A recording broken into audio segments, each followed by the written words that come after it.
Hello and welcome everyone. I'm recording this presentation, which is part of a series that is a special event this fall at Trinity College on nature and brain health. It's a special event during fall 2021 that we're having this series of high-profile speakers on the topic of nature and brain health. And as you may have noticed, an awareness of the health benefits of nature is experiencing a major global revival. And while health is just one ecosystem service of the natural world, I would say that brain health is arguably the most valuable. And as we approach the 200th birthday of Frederick Law Olmsted here in Hartford, the city of his birth and the city where he's buried, we will be considering new science and diverse perspectives on the role of urban places and wild spaces on our physical and mental well-being.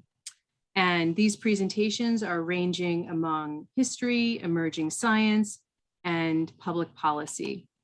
So I'd like to welcome everyone to the second lecture in this series. And I'm going to invite my student, Dorothy Annika, to introduce our speaker today, Dr. Joan Malouf. Dorothy. Thank you. Hello, everyone.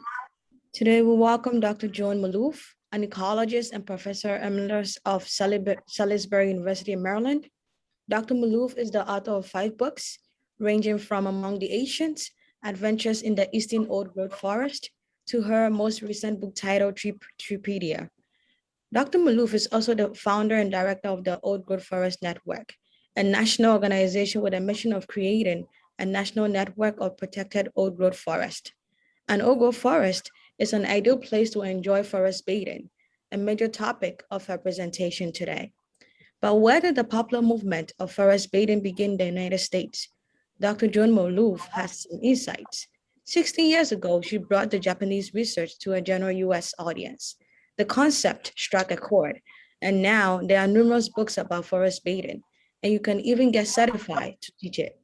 In this presentation, Dr. Malouf will briefly describe the human health benefits from spending time in the forest and discuss how science can change culture. Welcome, Dr. Malouf, and we are delighted to hear your presentation titled Shinrin-yoku, From Science to Literature to Culture. Thank you. Thank you very much for that introduction, Dorothy. And thank you for inviting me, Susan. I'm thrilled to be with your class today and any others that join us. And sorry, there's a Zoom thing through Trinity that I just want to listen to, but I forgot my earbuds at home. That was Claire, I think.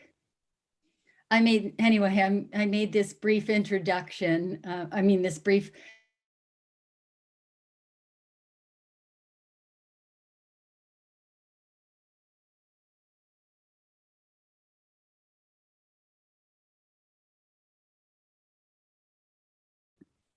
Okay, can you hear me now, Susan?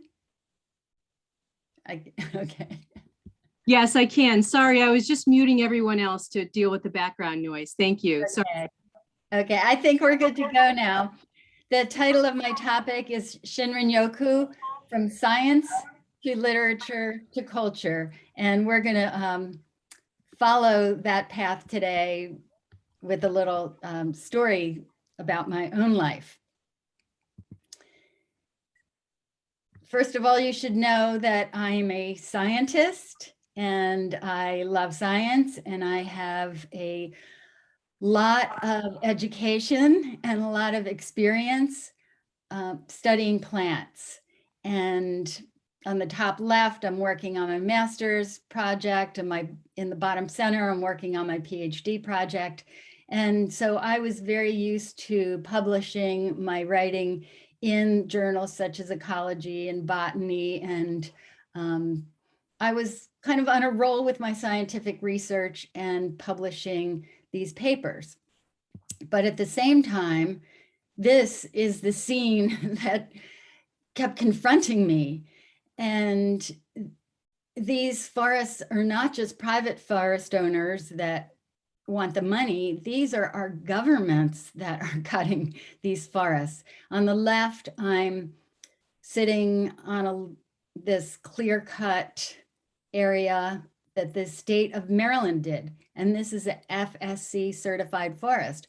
On the right, this is a more recent cut of oak trees in Sparta, New Jersey.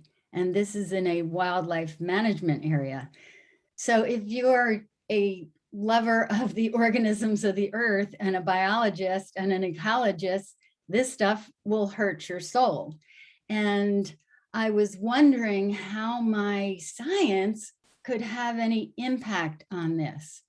And I was planning my next study that would compare the clear cut to the forest that got left alone. And perhaps it was going to be moss or spiders or birds, you name it.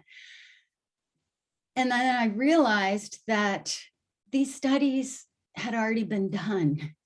And there was no doubt that treating the earth this way was detrimental to everything from the ecosystem services like water and air quality and biodiversity.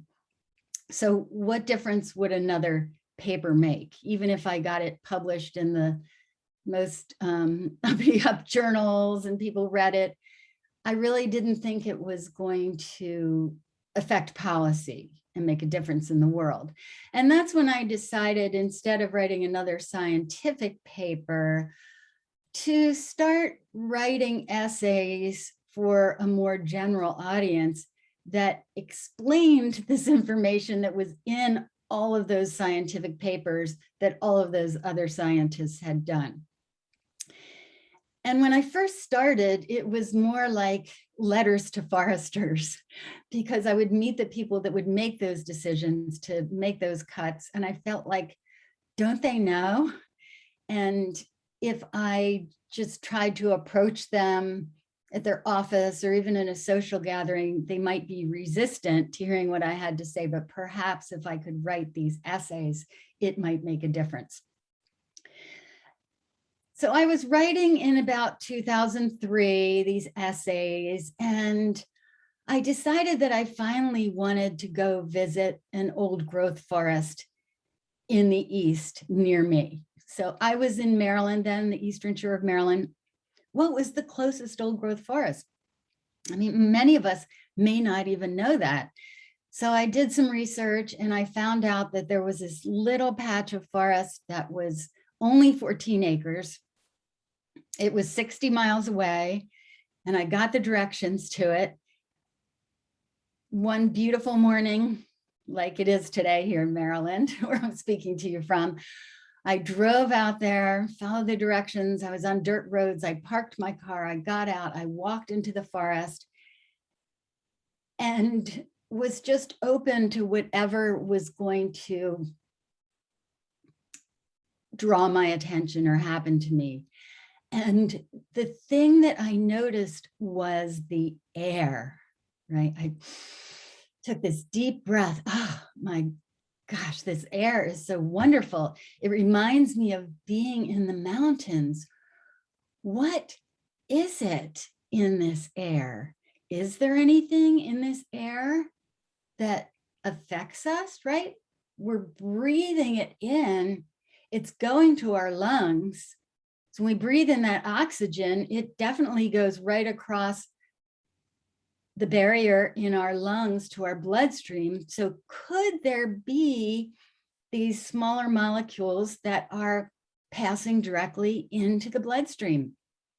And could those molecules have an effect on our moods, on our brains, on our hormones? So this was just a question that arose for me as a scientist. And although I'd been studying plants my whole life, I had never seen this addressed. No one ever talked about the compounds that could be in the air inside of a forest. So I did what good scientific researchers do, and I checked the literature.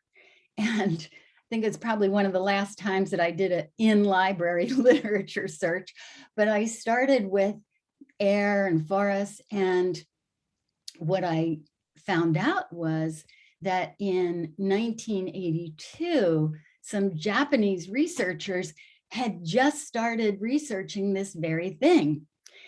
And not only did they tease out what compounds were in the air, but they were also doing separate experiments to examine the effects of walking in the forest on the human body. So what's in the air that we're breathing, and then separate studies, what effect is it having on us? And these early studies, so we're talking 80s, 90s, they had very positive results. And as a result of this, they decided that they should start having forests across the country that were just there for the health benefits of humans. And they called this walking through the forest by the name of Shinrin-yoku, which I have no idea if I'm pronouncing right at all. So say just pronounce it however you like, or if someone has a Japanese tongue, they could correct me at the end. So they set aside these forests for forest bathing, Shinrin-yoku, for the health benefits for humans. And this was kind of blowing my mind. I thought this was really cool. And to think that this forest that I just walked through could have had this effect on my body. I'd never heard about this before. So I wrote about it in the essay in my book, my first book, Teaching the Trees, which the chapter is called Old Growth Air. And that chapter got more attention than any other chapter in the book, and people wanted to visit the forest. It was like they had an instinct that this was healthy for them. And that chapter was reprinted in a magazine called New Scientist, and it was captioned, "Take a Deep Breath." And it was also printed in an online environmental blog called Terrain.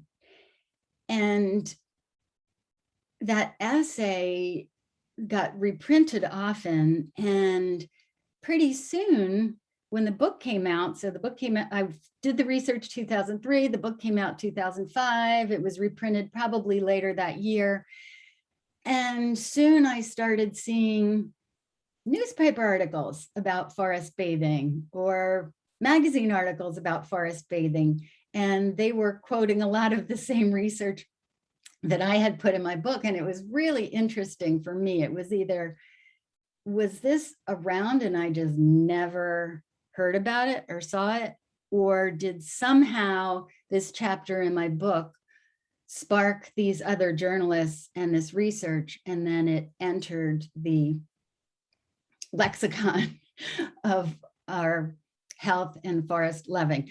So since that time, now, if you go to Amazon.com and you're looking for a book in forest bathing, you would not have found one in 2005, but I'm just going to share what you could find now when you go out there. So a couple books on forest bathing here. And so these are 2018. Oh, this one might catch my attention, Dr. King Lee or Qing Lee, because he actually did a lot of the basic research on the health benefits to the forest in Japan. So I might want to pick up his book, but there's one by a Clifford. There's another one with a foreword by Robin Wall Kimmer. There's another well-known scientist on the right in Japanese forest bathing, Shinrin-yoku. More books in 2018, right? How do you choose between these? And yet more books. And there's even now, there's by 2018, there are these certificate courses that you can take in forest bathing and teaching forest bathing therapy. So for 2019, more forest bathing books. And it goes on and on. And children's book about forest bathing. More forest bathing. Just in the past few years, right? Amazing. And if that's not enough, there's forest bathing with your dog, right? I wonder what's going to come next. So in all of these books, you will read something like the following, that it's good for your physical and mental well-being. The forest air is proven to reduce stress hormone production, improve feelings of happiness, lower your heart rate, lower your blood pressure, lower your blood sugar, boost the immune system, and accelerate recovery from illnesses, right? So all of these books have these sort of statements in them. And in fact, now when I take people out for a hike in the forest, I always remind them to stop and breathe for all these reasons that we can rattle off. But it's one thing to just rattle off these things, but I'm a scientist, right? So how do we know this? Where is the proof to this? And the proof to these statements comes just like any other science by doing this slow and meticulous work, by collecting the data, by having controls. So just as one small example, this is a graph from a paper in 2010 by King Lee, the researcher I mentioned. And in this one particular study, they were measuring natural killer cell activity. So you have high natural killer cells, that's going to boost your immunity. And half the group walked through a forest and half the group walked through a city. So they tested their blood for these natural killer cell activity before the walk in the forest. Whoops, going back one. And sorry about that. And before the city visit, forest. And then one day after the forest visit and one day after the city visit. And you can see there's a significant difference whether someone visited the forest or visited the city. Those who visited the forest one day afterwards had higher level of natural killer cell activity. And in fact, high enough to create a statistical difference. And that's what that little asterisk is there on the top of the bar that says that there's a statistical difference in the before and in the day one, and in the day one compared to the city visit. Now on day two, look, the natural killer cell activity was boosted even more. And that was even different than day one. But look to the right of the forest visit, day 30, people who visited the forest still had higher immune cell activity than the people that visited the city. So these positive effects can last for a long time. Now I could go through paper after paper after paper sharing this data with you, which is still mostly Japanese researchers doing, but it has now spread through the scientific community as well, and people all over the world are doing this research. And now there are research papers about the research papers. So this paper done in 2019 is comparing all of the forest bathing research papers done between 2015 and 2019. And they broke it down by the effects that were studied, right? You cannot study it all at once in these papers. So I'm going to kind of bore you here for a minute with a lot of words that I normally don't put on slides, but this is just a summary of this scientific research. And then we'll wrap it up after that with some more discussion. So of the papers that between 2015 and 2019, all across the world, that studied effects on cardiovascular health. There were 8 studies involving blood pressure, and blood pressure was reduced in 4 of them. So that's 4 out of 8, right? This is a scientific method. Not every single time did it show a reduction. And each of these papers has different variables in it. But in general, they found blood pressure lowered in 4.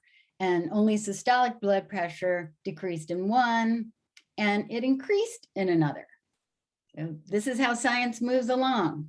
You know, it's not yes, yes, yes, yes, yes. It's yes, no, and maybe, but as a group, we're moving along. 4 studies in which pulse decreased 4 studies about pulse, and the pulse rate significantly decreased.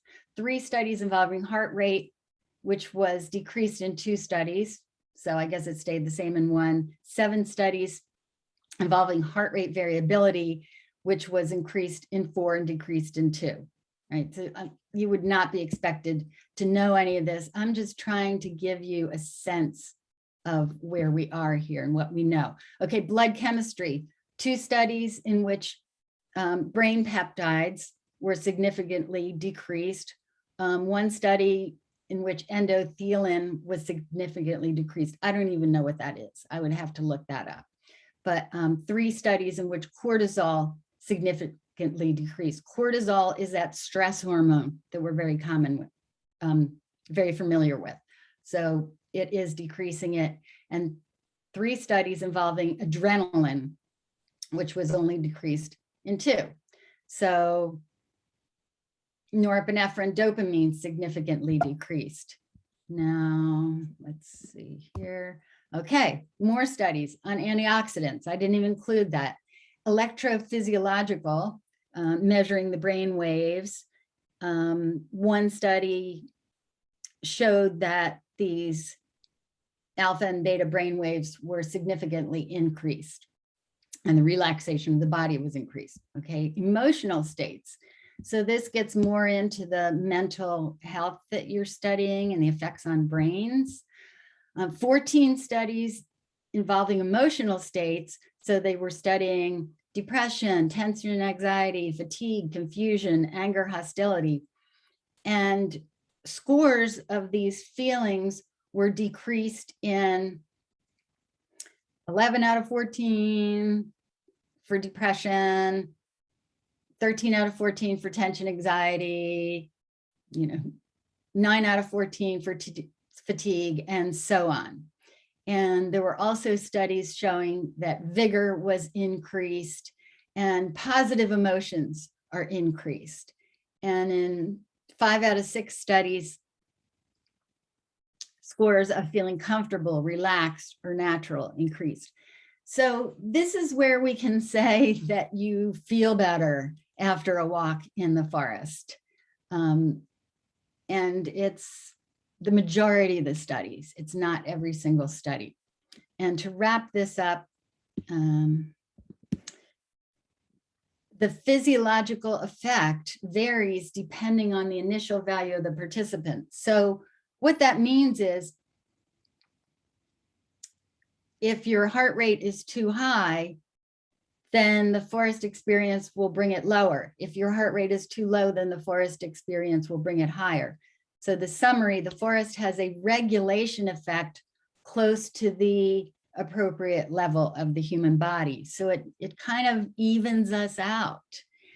And research has shown that this bottom line here, the healing effect of forest bathing has nothing to do with the energy expenditure during walking, right? So you may think, oh yeah, sure, you walk in a forest, you're going to feel better, but it's not just the walking, because when people walk other places, they don't see these same benefits.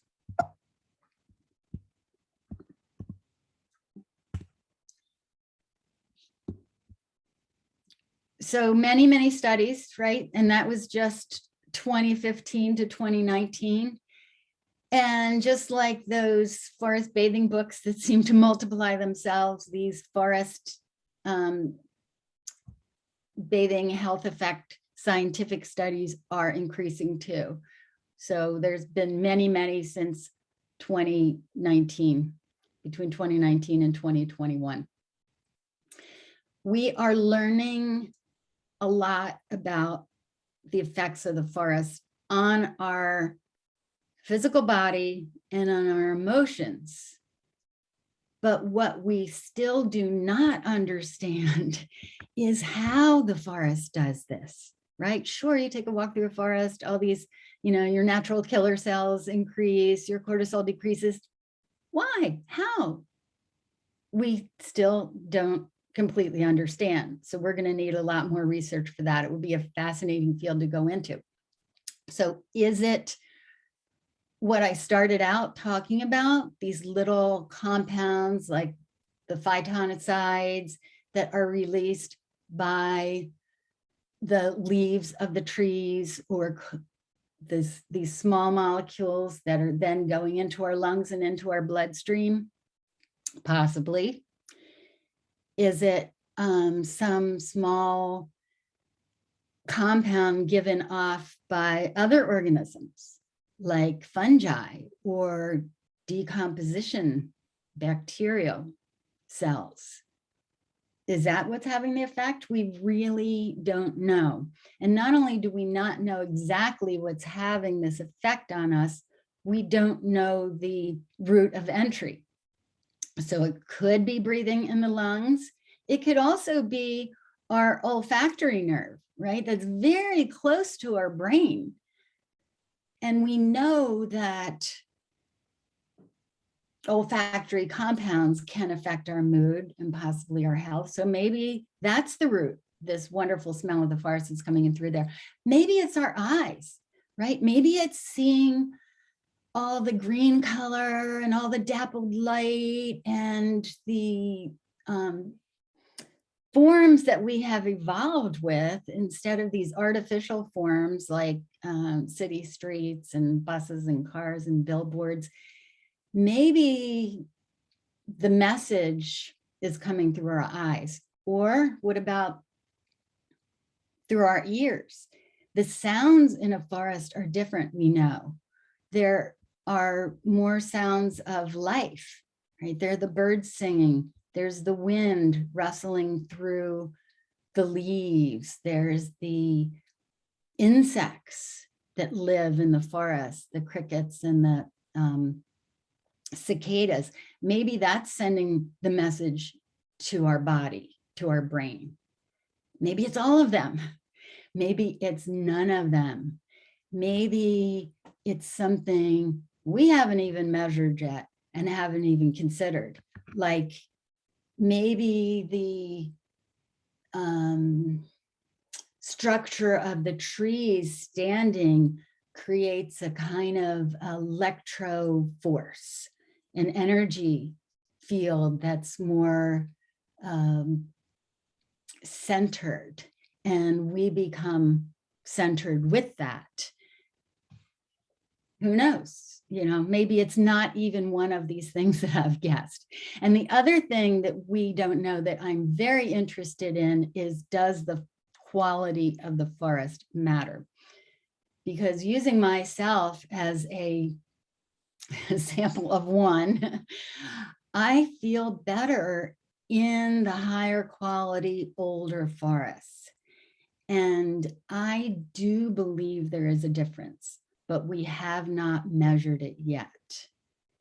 So the second growth forests that are much younger compared to the older forest, are we going to feel healthier if we walk through an older forest than a younger forest? That science is out. So I run the organization called the Old Growth Forest Network, as Dorothy mentioned, and we try to educate people on all sorts of forest topics.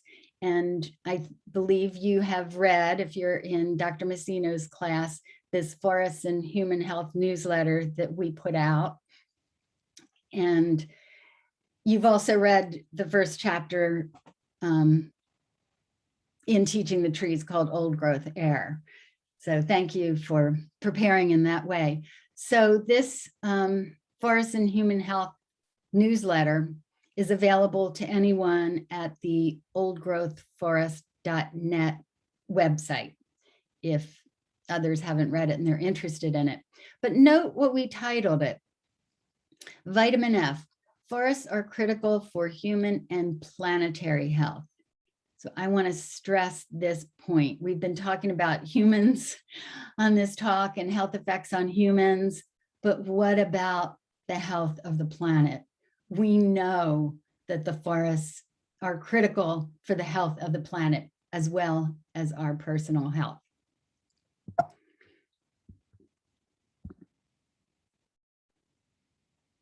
So the Old Growth Forest Network, we have a mission of identifying protected pieces of forest that are accessible to anyone and open to the public. And these forests are all protected from logging. Some of them are already protected and we just identify them and let people know where they are so they can experience hiking through an older forest and one that will continue to get older. And some of them we help to preserve ourselves with our partners like Dr. Messino, who has worked with us to identify a forest for the Old Growth Forest Network in Connecticut that is open to all. And right now we have 143 forests in this network in 27 different states. And if you're curious about where any of these are that you can visit anytime and get healthier, just go to the forest button and we have them listed by state and we have directions for how to get there. So to wrap up, I just also wanted to invite you to be involved in the Old Growth Forest Network by going on the website and saying, hey, yeah, let me know what's going on so that if we dedicate more forests wherever you are, we can invite you to it. And in summary, when I first read about these forests that Japan was creating across the country, these 100 forest air bathing forests, I thought that that was brilliant and forward thinking and how great. And I don't think their network is completely finished yet. And at that point, I didn't imagine how the Old Growth Forest Network was going to grow in the last 10 years. And it really took me until today to recognize that we have more than 100 forests across this country. Yes, the country is a lot larger. And if we are going to do one in each county, which is our goal, we're going to need over 2,700 of them to complete that goal. But we are growing quickly and sharing the health benefits with anyone who wants to visit these places and with the organisms that live there, the planetary health. Thank you for your attention. I'm happy to take questions. Thank you for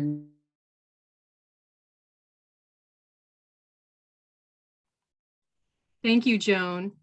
I hope I didn't press the wrong button and everyone can hear me. Yes, thank you so much. That was phenomenal. A couple of people have emailed me some questions, but you should be able to unmute and ask Joan questions directly if you didn't already send me one or add one into the chat.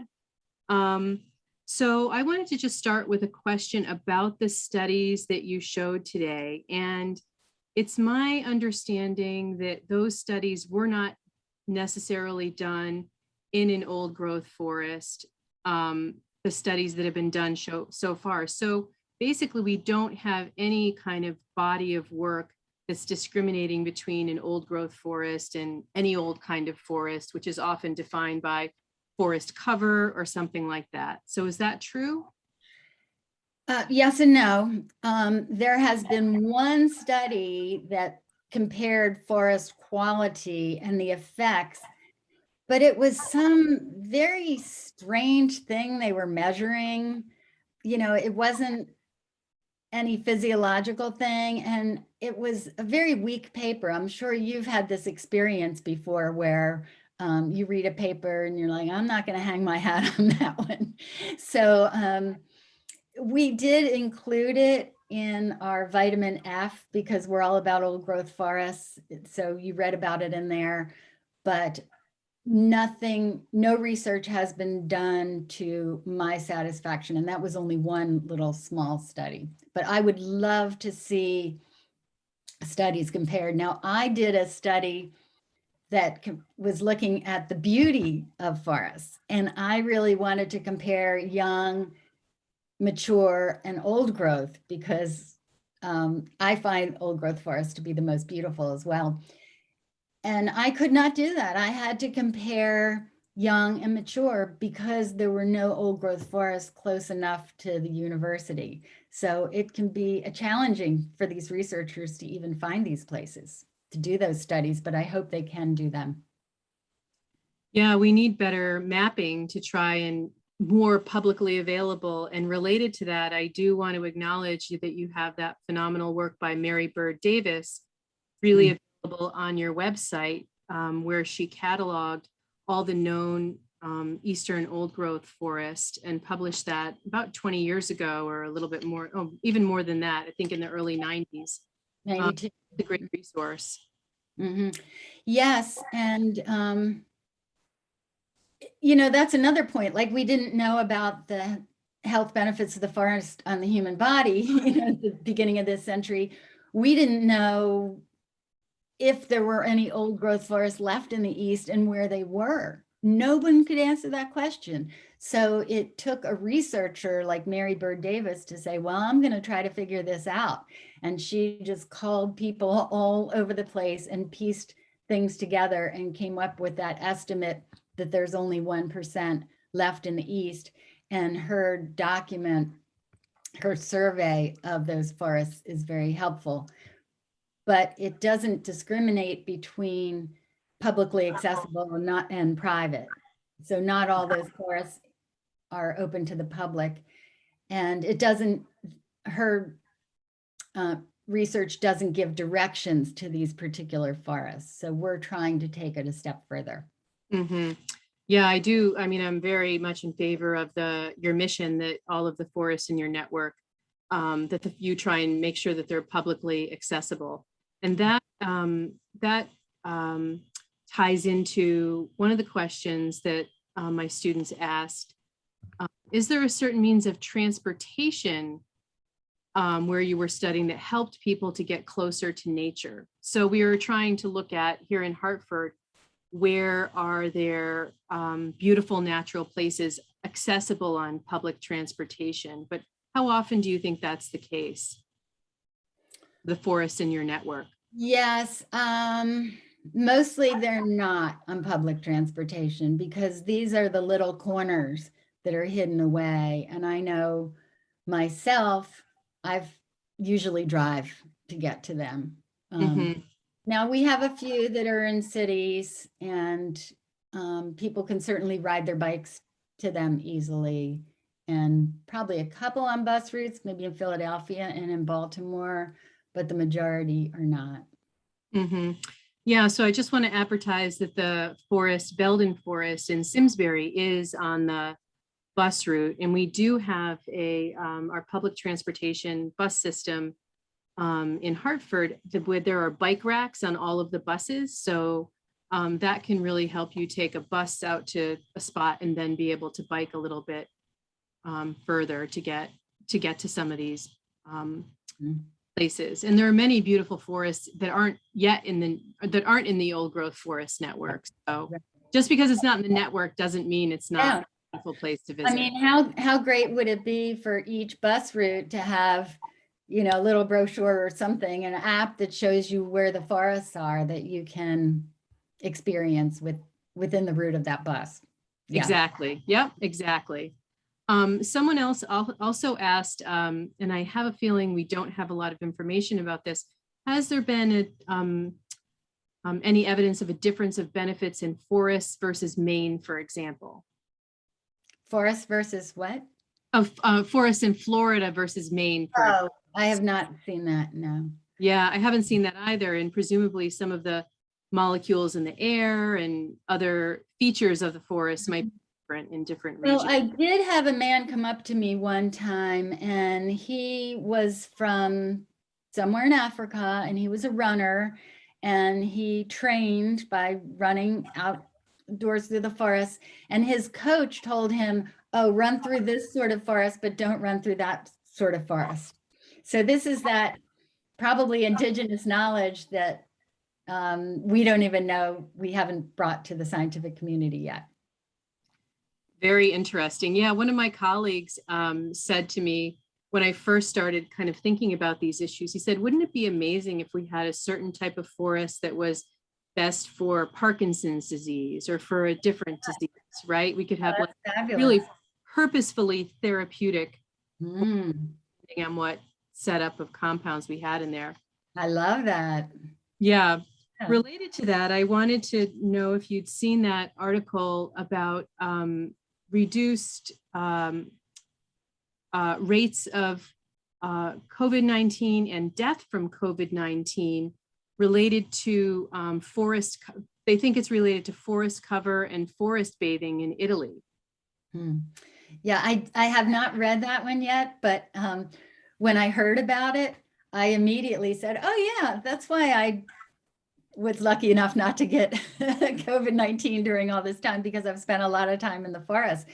And we so instinctually were drawn to the forest. It seems like, yes, there are safer places because there are not a lot of people, but when you look at the visitation rates, amazing everywhere, not just doubled, but 6 times higher. And our parks were really, some people worried that they were being overrun, and it seemed like a lot of people were visiting that had never visited before, maybe didn't know how to act in a park or a forest. You know, it was challenging for the park management. So I appreciate what they've done, but yes, maybe there is something that was drawing us to those forests during that time, more than just being away from other people. Yeah, I mean, one of the really interesting things about this paper, and I hope it's followed up on, is that they think that there might be something related to those volatile organic compounds, like the terpenes, alpha-pinene, limonene, that they think might actually be interfering with the spike protein. Right. On the coronavirus. So, I mean, can you imagine if you could take, you know, prescription for a walk in the woods, or this is something we could even put in kind of aromatherapy that could help with preventing a bad outcome. That would be an incredibly, you know, non-toxic opportunity to have a major benefit. So I hope that's followed up. It's exciting. I'm seeing medical doctors of the future maybe specializing in this and helping to preserve the forest too, because you need the forest to have these health benefits. Yep, exactly. So someone asked, this is always a tricky question, kind of 2 questions. Are there specific trees known for specific health benefits? And why aren't people researching this more? Are the tools not available, or is the funding not available, or what's your impression about that? Well, since I'm not really a researcher of this topic myself, I can't say why there's not more research. I don't know what the funding is like. I have heard some things about particular, like if you use a cedar oil, you were talking about aromatherapy, that can have effects on people's moods that other oils don't. But there is certainly not a consensus on that. We're still learning about it. Mm-hmm. Interesting. Yeah, and I just wanted to echo your point about the olfactory route. It's really a very direct route to the brain and can be good and that can be bad. So if you're inhaling toxins, a very quick way to have a toxic effect is to inhale something toxic. But if something's beneficial, that's also a very good way to make it accessible to your body. So I had a couple of other questions related to do you have some other forests that are coming online? And I wanted you to share the most recent one I think I saw is in Washington State. And the reason why I noticed Washington State is because you have a map on the site of all of the states that have a forest in the network and states that don't. And I all of a sudden noticed that Washington went from no forest green to has a forest in the network. So what's the recent success in Washington State? Yeah, so you are very astute there to notice that change.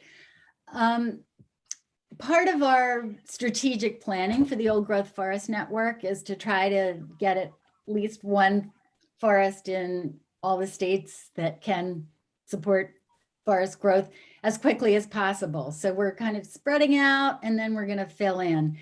So Washington State has beautiful old growth forests, of course, and we were looking for one to put in the network. And we thought, oh, our 100th forest could be a Washington forest.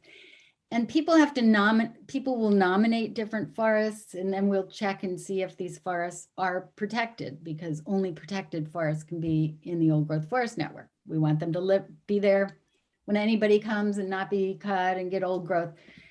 So a forest was nominated that sounded like it was the perfect forest. And we were starting down the line and we asked if it's protected. And they said, oh, yes, it's protected. Well, when we asked for the paperwork, we found out, oh, it's really not protected. And this happens frequently, that people assume a forest is protected and it's really not. And I think that this is an important part of our work to point this out to people and help them get it protected. Anyway, so that was Washington, and we had to put it on hold for a little while, and then it was COVID. And then a park ranger, the superintendent of Olympic National Park that has fabulous old growth, she loves the Old Growth Forest Network. She wanted her park to be part of the Old Growth Forest Network. And young people listening today, I will tell you one thing that I am so happy about is that the Old Growth Forest Network is paying people to help preserve forests and to protect these places. So our network manager, young recent PhD, when we were talking about the dedications that were coming up of Olympic National Park, she said, it's been a dream of mine to go there. And I said, okay, you can do these dedications. And I stayed home. So a fabulous dedication of forests into the network. And yeah, this young woman gets paid for traveling there and doing that. So we're kind of selecting for you, as Dr. Messino said, there are forests all over that are beautiful, but we're kind of picking out the best of the best and making it easier for anyone to visit them and build a relationship with them so that they not only get healthier, but that they want to help preserve forests. Yep. Yeah, and also I know students are from all over, and you could be the kind of person that helps to identify a forest in your county. So that's what I did here in Hartford County. We have county coordinators pretty much for every county in Connecticut. But we do have a few counties that don't have a forest in the network yet. So there's still opportunity in Connecticut and maybe where you live to help fill out this network, which would be phenomenal, because I think it's a great opportunity for public education and also, you know, to provide that mental comfort for people that they know there's a place that they can count on to be there for them. And I think that's just increasingly priceless in a world with a lot of uncertainty and disruption.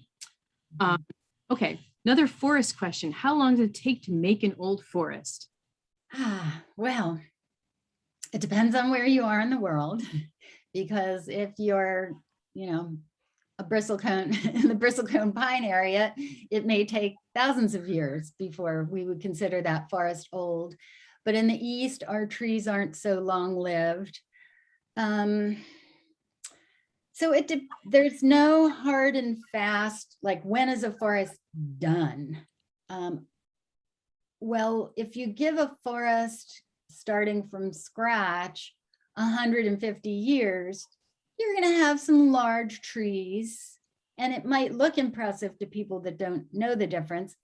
But what you're not going to have is that generation of trees that has grown up, gotten large, fallen down, and is rotting on the forest floor and is home to so many other organisms and releasing those nutrients and feeding the fungal network. So really, in order to have that full ecological health, you need, let's just say 150 years for these trees to get big. Some of them will fall down and rot. Some of them will stay standing. New trees will come up. By the time the forest is about 300 years old, most people would not be able to tell that that forest, they would call that definitely an old growth forest. Although, depending on how it was disturbed, it may never come back to its original baseline if it was plowed, let's say. But I would say minimum 150, 300 is even better. Mm-hmm. Yeah, so I'll just share the definition that I heard is that it's, at about when little evidence of human disturbance. So that's one thing. It's had been long enough, so there's no real evidence of any recent disturbance, and that it's at least at the half-life of the average tree age for that forest type. So in New England, our trees live for a few hundred years. So I think 150 is, about when you're starting to see some of the characteristics of an old growth forest, big trees, little trees, some trees may have fallen over by then, starting to get thicker layer of duff on the forest floor, dead stuff around. My colleague on the Open Space Commission in my town, she's very interested in morticulture, what's growing on all the dead stuff in the forest. So I love that term, morticulture. Yeah. And you have to have an old forest to have a lot of dead stuff that's accumulating and is then, bringing along the next gen and all of that. Mm-hmm. Another question, what's the biggest challenge that you've found in trying to add forests to the old growth forest network? The number one challenge is that if you talk about protecting a forest so that it can't be logged anymore, that pushes buttons for a lot of people. Even if you're just saying, oh, just one forest in a county is all we're looking for, but just the idea of that you would want to take a forest offline, yeah, it's like knee-jerk. Part of it is the people went to forestry school and, were taught to get the wood fiber out, and they feel like it's a big waste if these trees get old and die, and that, we should haul them out and sell them or cut them before that happens. So that is the largest challenge, I would say, this reaction to trying to preserve a forest from being cut. Mm-hmm. Yeah, I'll just follow up on that. I think there's really some, it's not really an either or. I think there's really some very common sense decisions that we can make and are absolutely essential to make if we're going to keep our ecosystems fully functioning, which is what we need to literally survive and keep biodiversity and carbon on the land and provide these places for health. So, making some strategic decisions about, protecting, buffering our water resources, protecting these older areas, connecting landscape of connected, intact nature, protecting the headwaters of our watersheds. These are all priceless. They have a much higher value as an intact ecosystem than as taking some wood out. if there's a forest that's been routinely used for wood for a long time, then fine, that's a great forest to continue getting wood from. But these are really a lot of common sense decisions that shouldn't result in so much angst over to saying that there's some natural areas we just need to have as natural areas. It's absolutely essential. And that's what our national parks are. They're intended to be protected for nature unless there's a good reason to go in and do something. So I mean, that's a very common sense approach for a subset of our land. Right. I agree with you. We need both. You know, we need the crop areas. I don't think we should even call them forests, but the tree crops. You know, I use wood, I use paper, but then there should be more of the natural preserved forest for all these things, including the health benefits. And I get very upset when I see, especially our public forests, as I shared, being treated like they're all crop forests. I believe that we need to have more of these public forests that are not going to be cut again and preserved for our health and for biodiversity and carbon and all those things that you shared. Yeah, and the other thing that's really struck me as a scientist, you know, you mentioned in the beginning that there's so much we don't know. And we really need a lot more research and long-term research, because there are variables in species that we're discovering now that weren't taken into account. We don't have adequate baselines. We don't have control groups. So that's another really important use of public money, and some public forests are some really serious long-term investment in scientific research. So, so I would support that as a third kind of leg of that stool in terms of what our forests are for, what our natural systems are for. We need to understand them better. Yeah, absolutely. And in my book, Nature's Temples, I read all the research when these researchers compared an old growth forest to a younger forest. And this is not human health effects. These are biodiversity effects. And over again in these papers, the researchers had small numbers of plots and areas because there weren't enough old growth forests that they could use for comparison. So we really need more controls. Right. Absolutely. Well, Joan, I just want to thank you so much for taking the time today.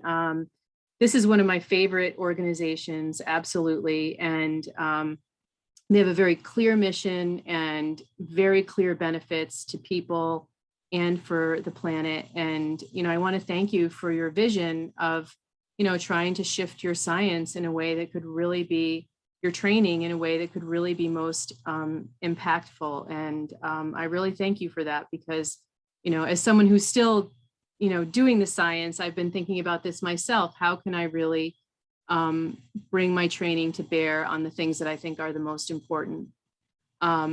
So I've made a commitment to keeping these seminars on time.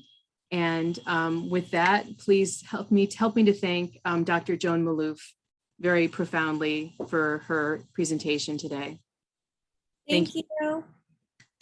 Thank you. Thank you. Thank you. Yeah. And our next event is on October 28th. It will be Linda Tomaso from the Harvard School of Public Health, and she's done some work on nature and brain health, particularly during the pandemic. So I look forward to seeing everyone again, and bye for now. Thank you.